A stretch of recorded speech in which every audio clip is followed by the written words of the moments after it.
Hi, and welcome to the Garden Fix. I'm Kristen, and I'm here in Western Pennsylvania, Zone 6B. So today I want to give you a little update on the transformation that we made over here from the raised beds to kind of this more expanded garden area with the pond that's incorporated, and just some check-ins with some plants over here. Now, there have been some new additions. We put an azalea bush. This is an encore azalea next to our Temple of Bloom Seven Suns flower.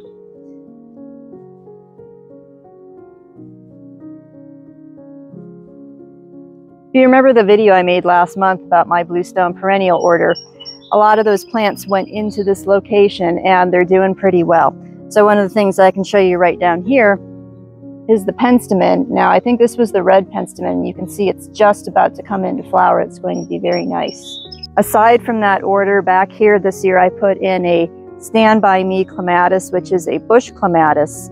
And I gave it just like an obelisk for support. It really doesn't need anything to latch onto, but you can encourage it to grow upwards, and it's coming into flower right now, and it actually looks very nice on the support that I gave it. So some other things you can see that are in here that are tall and beautiful. We have a sunflower that's about to come into bloom. Behind it is our Korean mint agastache that the bees just love. Have some mums that are starting to really fill out here. And then of course our tall phlox.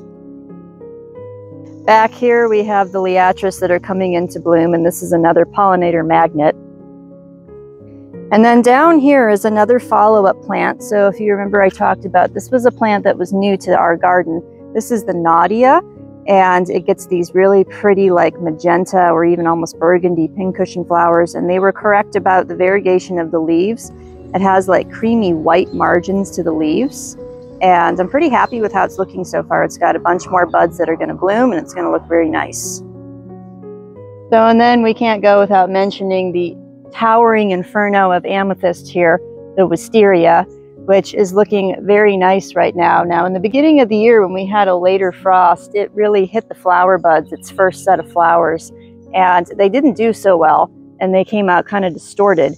But here it's in its second bloom, and I think it actually looks nicer than the first round because it's so full and lush with its leaves, and then it has its beautiful cascading blooms. Now I don't remember what variety this is. I did purchase it from Lowe's, but I do believe it is the invasive type, and here is an example. These things you have to stay under control. We snip these off as they come out and just try to keep it into more of a tidy shape. And then I'll show you if I can find one down here, something that we have to watch for on the ground.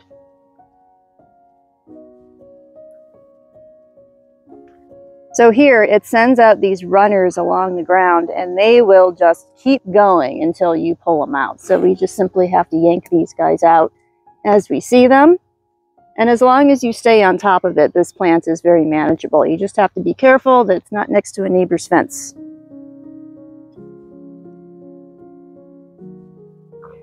So the last thing I'll talk about here is in the back side of the garden. You can see how it's filled in nicely with the dogwoods and the agastache.